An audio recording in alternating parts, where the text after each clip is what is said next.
So I want you to think about um, maybe the last dozen or so anecdotes you've heard recently, like just in passing. Oh, like a coworker complaining about traffic or something. Yeah, exactly. Or, a neighbor making awkward small talk about the weather. Chances are you've completely forgotten every single one of those interactions. Oh, totally. They just evaporate the second they hit your ears. Right. But then, and this is the crazy part, think about that one specific story from your past. Maybe it's a terrifying ghost story your older cousin told you when you were like 8 years old, or the exact plot of a movie you haven't seen in a decade. Yeah, the ones where you can still see all the details. Exactly. You can still feel the tension from it. It is just permanently etched into your brain. And today, we're doing a deep dive into the exact biological mechanism behind why that happens. It is such a fascinating topic. It really is. We're looking at this amazing video overview titled The Neuroscience of Narrative Connection. And our mission today is to, well, basically decode storytelling. We want to stop looking at it as some, mystical, unexplainable art form and start understanding it as a hardwired, deeply biological process. Which is a huge shift, honestly. I mean, it's a necessary shift in how we think about human interaction because we tend to view communication as just like a simple data transfer. Right, like a computer. Exactly. Like you have a fact, you speak it, and now I have that fact. Done. But the source material forces us to look way past that utilitarian model. We're looking at the actual neurochemical changes happening inside our heads when a narrative really takes hold. Okay, let's unpack this, because this is where the video really challenges our basic assumptions. It argues that the gap between a completely forgotten, water cooler anecdote and an unforgettable epic isn't just about some mysterious innate talent. Right, it's not magic. It is literally neuroscience in action. The video says that great storytellers are naturally activating very specific systems in the brain. And when I process that idea, I don't really picture a storyteller as like an artist with a paintbrush anymore. I picture them as a master hacker or, a brilliant software coder. Oh, a hacker. I like that. I mean, that implies they are breaking into something, right? Or at least bypassing the normal security protocols of the human mind. Right, right. Because think about what a master coder actually does. They sit down at the keyboard, they type out very specific lines of syntax, and they execute a function inside a machine. They use their code to make the hardware do exactly what they want it to do. That's a really good way to put it. And if this material is right, a storyteller is doing the exact same thing. But, instead of typing on a keyboard to hack a laptop, they're using words, pacing, pregnant pauses, and narrative structure to execute specific neurological functions right inside the listener's brain. They are literally running a program. Yes. Yeah. Running a program on our biological hardware. What's fascinating here is how perfectly that analogy aligns with the biology, provided we understand what the hardware actually is in this scenario. Right, the brain. Yeah, but specifically, think about how a hacker works. A hacker doesn't invent new circuitry, right? They exploit a system's existing architecture.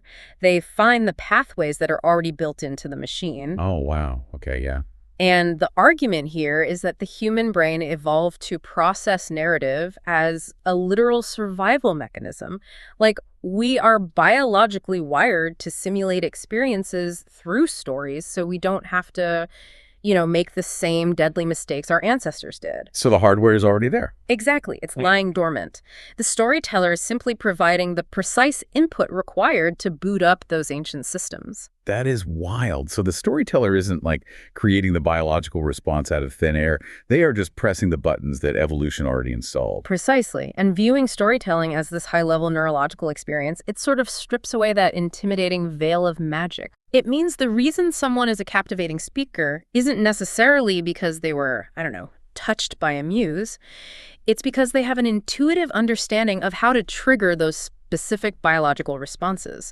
They are leveraging a biological formula. Which brings us to the actual mechanics of that formula.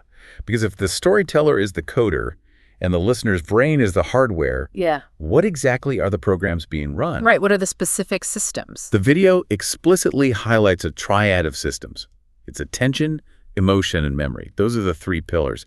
But here's where it gets really interesting, because structurally, I have a major question about how these three systems actually interact. Okay, what's the question? Well, are they triggered sequentially? Like a domino effect? Because if I imagine telling you a story right now, it feels very linear to me. How so? Like First, I drop a hook to grab your attention. Boom, domino one falls. Then I introduce a tragic character or something to pull at your emotions. Domino two. And finally, because you're paying attention and you're feeling sad, the memory locks in. Domino three. Is it a clean sequence like that? Or does this whole neurological experience mean all these systems are just firing simultaneously? Well, if we connect this to the bigger picture of how the brain actually functions, the domino analogy breaks down a little bit. Oh, really? Why? Because it's too isolated. You see, the brain is incredibly stingy with its metabolic energy. It's lazy. Very lazy. It doesn't want to pay attention. It wants to run on autopilot as much as possible to save calories. So to knock over that first domino of attention, the storyteller has to introduce a stimulus that the brain deems worthy of burning those calories. Okay, so how do they do that? Biologically, this usually looks like a spike in cortisol. Wait, the stress hormone? Exactly, the stress hormone. A conflict is introduced in the story, your cortisol rises, and suddenly the brain's orienting response is activated. You stop filtering out background noise, and you focus entirely on the speaker. Wow. So attention isn't just, being polite and listening. It's a literal chemical shift that forces your brain to allocate resources to the story. Exactly. But here is why it's not just a simple sequence of falling dominoes. You can have a cortisol spike from anything. Say someone drops a heavy book in the library. Right. You jump. They have your attention. But if there's no emotional resonance to follow it up, the cortisol dissipates almost immediately and your brain goes right back to autopilot. Back to being lazy. Right. The attention system needs the emotion system to sustain the connection. And this is where a completely different neurochemical pathway activates. When a storyteller makes us actually care about a character, the brain releases oxytocin. Ah, the empathy chemical. You got it. It promotes connection, trust, and prosocial behavior. But wait, let me push back on this idea of a neat, orderly progression from attention to emotion. Because what about a completely chaotic, traumatic story, or like a deeply shocking revelation? Does the brain always patiently wait to grant attention before it allows an emotional response? That is a brilliant distinction. No, it doesn't always wait. In cases of extreme shock or deeply resonant emotional triggers, the amygdala... That's the emotional processing center, right? Exactly. The amygdala can essentially hijack the whole system. It completely bypasses the logical, slow filtering parts of the prefrontal cortex and instantly floods the brain with both arousal and emotional neurochemicals at the exact same time. So the dominoes fall instantly and all at once. Precisely. But whether it builds slowly through a carefully paced narrative or hits you all at once like a freight train, the crucial mechanism is the interaction between the two. The cortisol forces you to look and the oxytocin makes you care. Man, that is cool. And if you look and you care, then what happens to the memory part? How does that third pillar work? Because earlier I asked why we forget a dozen daily anecdotes, but remember one specific story for a lifetime. This is where we have to look at dopamine and the hippocampus. Okay, break that down for me. So the hippocampus is responsible for consolidating short-term information into long-term memories. But it's constantly bombarded with data all day long. It needs a signal to know what is actually worth keeping and what should just be discarded. And emotion is that signal. Yes, emotion acts as the biological save button.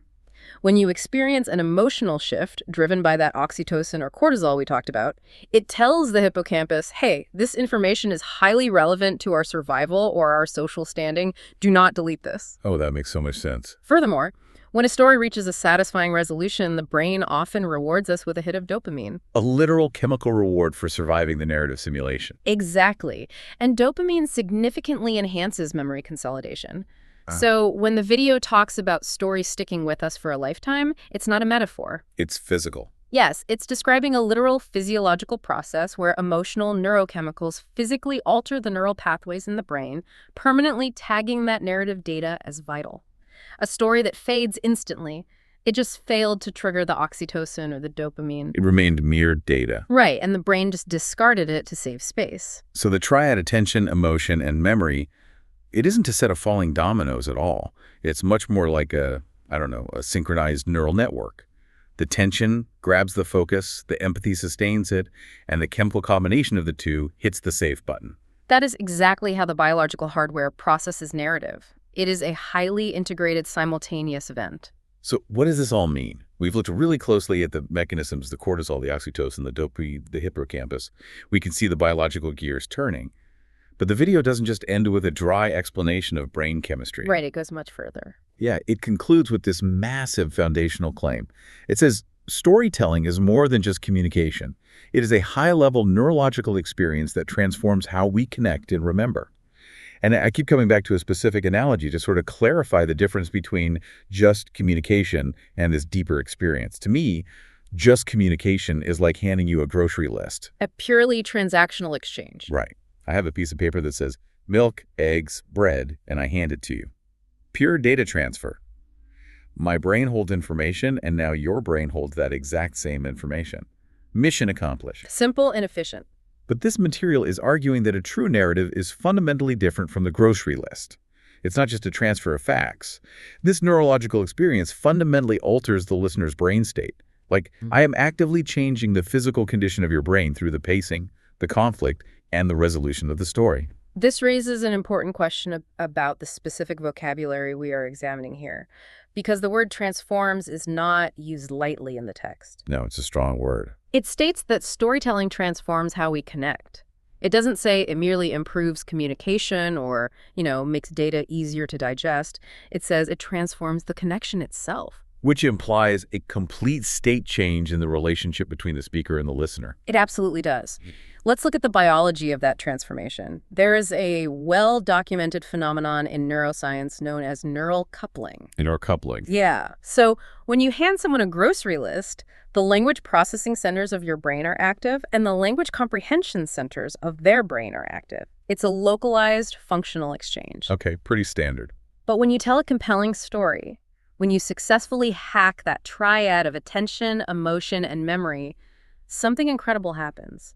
Functional MRI scans actually show that the listener's brain activity begins to mirror the storyteller's brain activity. Wait, their brain waves actually sync up? Mm-hmm. Like, literally? Yes, literally.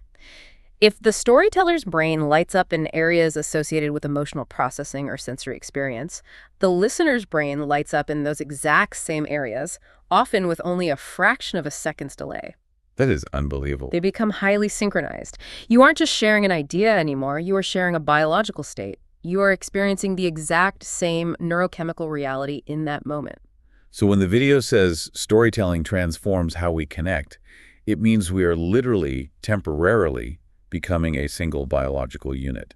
We are coupling our nervous systems through the medium of narrative. That is the absolute essence of the transformation. Handing someone a grocery list doesn't change your relationship with them. But if you activate their orienting response with conflict, The cortisol. right, and then flood their system with oxytocin to build empathy and tag their hippocampus with dopamine to ensure they never forget it, you have forged a deeply rooted biological bond. You've synchronized your mind with theirs. Exactly. It elevates storytelling from just an entertaining pastime to the absolute foundation of human empathy and social cohesion. Man, that completely redefines how I will view every conversation I have from now on. And Yeah. that's exactly what we want to bring back to you, the listener.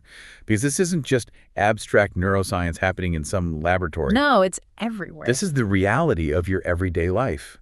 The next time you are, standing up to give a presentation at work, or you're sitting across from a friend at a coffee shop, or even when you're just trying to persuade someone to see your point of view, remember the mechanics we've explored today. Remember that you aren't just pushing sound waves into the air to exchange data. You are actively navigating the brain's hardwired systems. You are engaging in a real biological exchange. You have the ability to trigger that triad of attention, emotion, and memory, and in doing so, actually transform the neurological architecture of the person sitting across from you. You are executing the code. And that realization leaves us with a lingering, somewhat provocative thought to build on everything we've discussed today. The material clearly outlines that great storytellers naturally activate these systems in our brains. They leverage our biology to transform how we remember and how we connect. They do. But if storytelling is truly this high-level neurological experience, if it literally programs our cortisol, our oxytocin, and our dopamine, completely overriding our brain's desire to just run on lazy autopilot, we really have to wonder, when we sit down, let our guard down and let ourselves get swept up in a story that stays with us for an entire lifetime. Who is really in control of our minds in that moment? The listener or the storyteller? Something to think about the next time someone says, "Let me tell you a story."